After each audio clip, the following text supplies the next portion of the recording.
నమస్తే రమగారు. నమస్తే జయ. రమగారు, బృహత్ కథ వత్సరాజు కథ చెప్తున్నాం. అవునండి.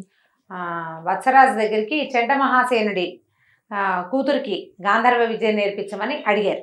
ఈయన నేను పంపింది చెయ్యను, నేను రాను మీ ఇంటికి, కావాలంటే మీ పిల్లని పంపమన్నాడు. అతనేమో ఒప్పుకోలేదు, ఆ పిల్లని వాళ్ళు పంపరు. ఈయనకి మన వత్సరాజు విని ఉన్నాడు, చండ మహాసేనుడి కూతురైన వాసవదత్త మహాసౌందర్యవతి అని, ఆమెకి చక్రవర్తి కాబోయే కుమారుడు పుట్టబోతాడని వీళ్ళు విని ఉన్నారు. అమ్మాయి చాలా అందంగా ఉంటుందని, నీకు సరిపోయిన జోడు అని రాజుగారిని కొంతమంది ఎక్కేశారు వత్సరాజుని. ఈయనేమనుకున్నాడు, అయితే నేను పని చేస్తాను, మనం రహస్య మార్గంలో అయినా సరే చండ మహాసేనుడి దగ్గరికి వెళ్ళి అక్కడికి వెళ్ళి ఆ వసంత సేన్ని తెచ్చుకుందామని ప్లాన్ చేశాడు. ప్లాన్ చేస్తే యోగధరాయుడు అన్నాడు, ఆ చండ మహాసేనుడితో మనం ఎక్కడ పడతామయ్యా అని మహాసేనుడి కథ అంతా చెప్పాడు. సరే, ప్రస్తుతానికి ఆగారు, ఆలోచిస్తున్నారు ఇంకో మార్గం చూద్దామని. ఈ లోపల మహాసేనుడు ఆగల. ఆయనేమనుకున్నాడు, ఎలాగైనా ఆయనకి వత్సరాజు అల్లుడుగా కావాలి. ఇక్కడ చూడు, రోగి వైద్యుడు ఇద్దరు పాలే కోరుతున్నారు. ఈయనకు ఆ పిల్లని చేసుకోవాలనుంది వత్సరాజుకి, పిల్ల తండ్రికి ఇతనికే పిల్లని ఇవ్వాలనుంది. డైరెక్ట్గా ఎదురుబడి మాట్లాడుకోలే. ఆయన ఒక మార్గంలో అడిగాడు, ఈయన ఇంకో మార్గంలో చెప్పాడు. ఆయన ఏం చేశాడు, ఈ వత్సరాజుకి అమిత మృగయా వ్యసనం, అంటే ఈ అడవులు బట్టి తిరుగుతాడు. ఏనుగులు పట్టడం అంటే మహాతమి తీరదనమాట అతనికి. ఎన్ని ఏనుగుల్ని పట్టుకు తెచ్చినా కుదరదు, ఇంకా కావాలి.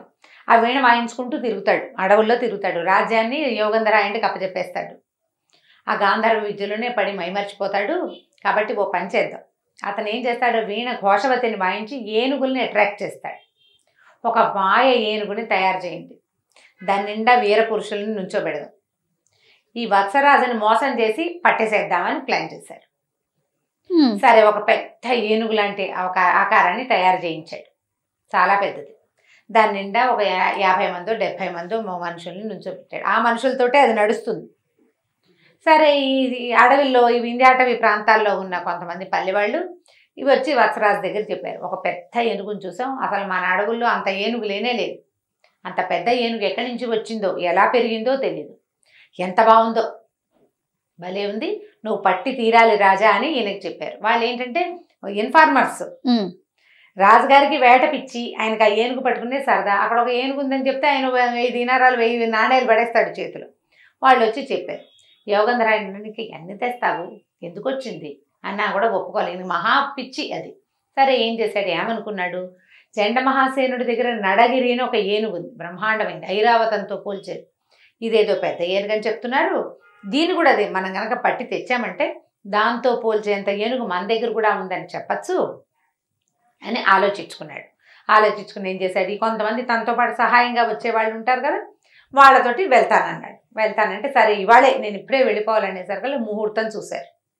మామూలుగా రాజుగారి వేటకు వెళ్ళాలన్నా, పక్క ఊరికి వెళ్ళాలన్నా ముహూర్తాలు చూస్తారు. కార్తాంతికులు ఎవరో ఉంటుంది, గణేష్ లెక్క పెట్టేవాళ్ళు జ్యోతిషం.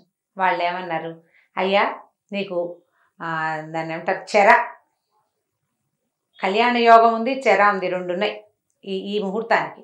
ముహూర్తం తప్పించి వెళ్ళమన్నారు. నీకు వివాహ యోగం కనపడుతోంది, ఈ ప్రయాణం వల్ల నీకు వివాహం అవుతుంది, కానీ నువ్వు దొరికిపోతావు, నువ్వు చెరలో పడే అవకాశం ఉంది, ఇక్కడ నువ్వు దొరుకుతావు, సంఖ్యలు పడుతుంది నీకు అని చెప్తే ససేమిరా వినలే అతను. యోగంధరాయుడు అన్నాడు, 10 ముహూర్తం తప్పించి వెళ్ళు, ఈ సాయంత్రం కాకపోతే రేపు పొద్దున బయలుదేరుతూ కానీ అని ఎన్ని విధాలు అడిగినా ఒప్పుకోలేదు. నేను ఇప్పుడు వెళ్ళిపోవాలి, ఆ ఏనుగు ఆ ప్రాంతం నుంచి తప్పించుకుంటే నాకు ఎట్లా దొరుకుతుంది, మొండితనం. పైగా అతనికి ఏంటంటే ఒక సాగుబడి.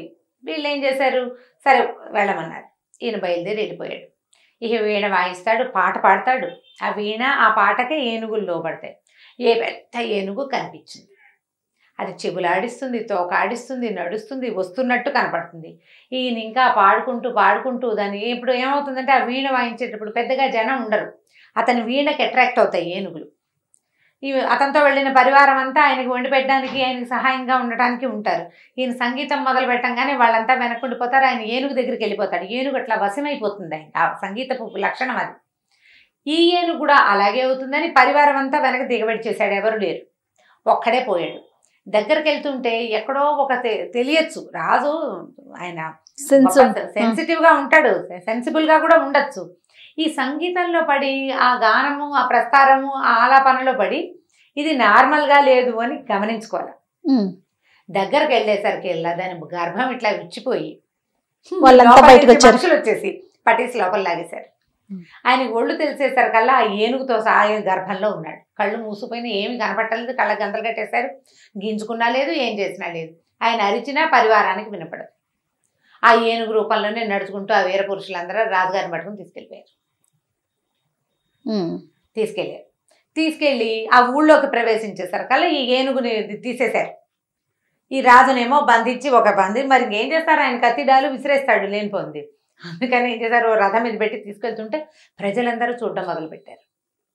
చూసి తెల్లబోయేది, ఏమిటి వత్సరాజు మహాందమైన వాడట ఆయన. అసలు ఆయన గుణాలు, ఆయన గొప్పతనం, ఆయన సంగీతం చాలా చుట్టుపక్కల అన్ని దేశాల్లోనూ మహాప్రసిద్ధి చెందింది. అతని పిక్చర్స్ ఉన్నాయి ఈ ఊళ్ళో కూడా. చండమహాసేనుడి రాజ్యంలో కూడా వత్సరాజు ఫోటోలు ఉన్నాయి.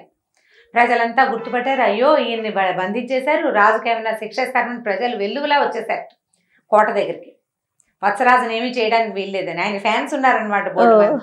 అప్పుడు చండమహాసేనుడు ఏమన్నాడంటే, ఏమీ చేయను, ఈయన మనకు అల్లుడు కాబోయేవాడు, వివాహం చేయడానికి ఇట్లా పట్టించాయని తప్పిస్తే ఇంకా రెండోది కాదు, మీరెవరు భయపడక్కర్లేదని ఆయన్ని పట్టుకుని వెళ్ళిపోయి అంతఃపురంలోకి చేర్చేశాడు.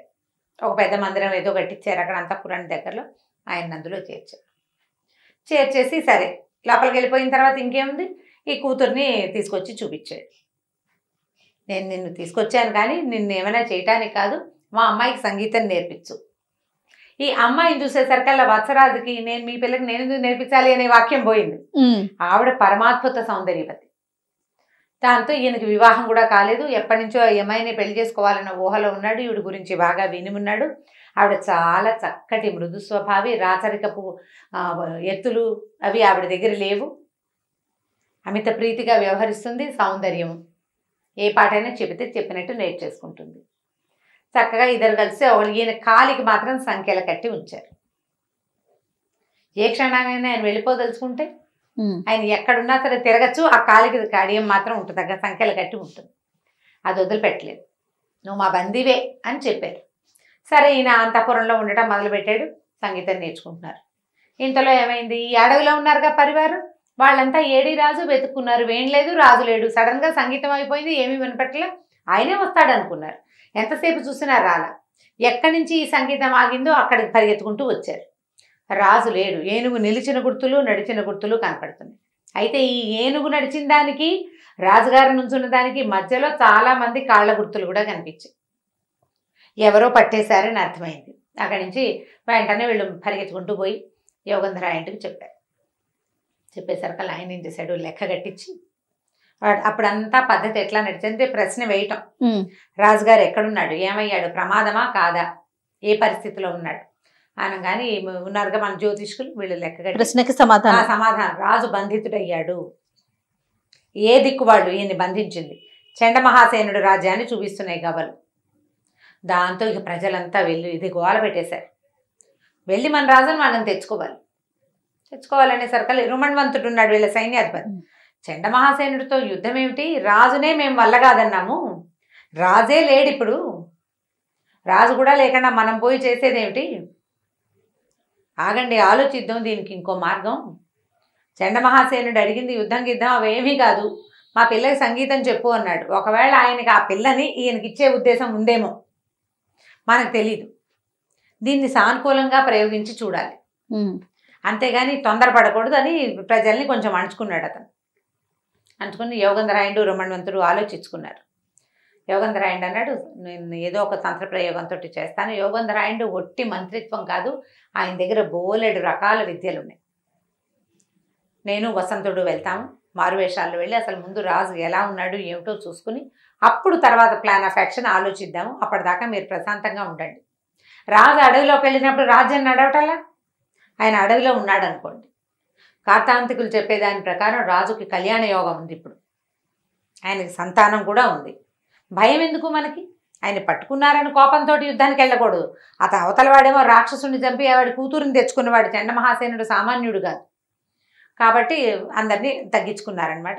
వీళ్ళిద్దరూ ఆలోచించుకుని యోగంధరాయుడు వసంతకుడు ఇద్దరు కలిసి మారువేషాల్లో ఈ ఉజ్జయిని నగరానికి బయలుదేరారనమాట. అక్కడికి వెళ్ళి వాళ్ళు ఏం చేశారు, వత్సరాజుని ఎలా వెనక్కి తెచ్చారో మళ్ళీ వచ్చే భాగంలో విద్దాం మనం. తప్పకుండా అండి. నమస్తే రమ్మ గారు. నమస్తే. ఈ వీడియో కనుక మీకు నచ్చినట్లయితే లైక్ చేయండి, షేర్ చేయండి. మరిన్ని వీడియోస్ కోసం మా ఛానల్ని సబ్స్క్రైబ్ చేసుకోండి.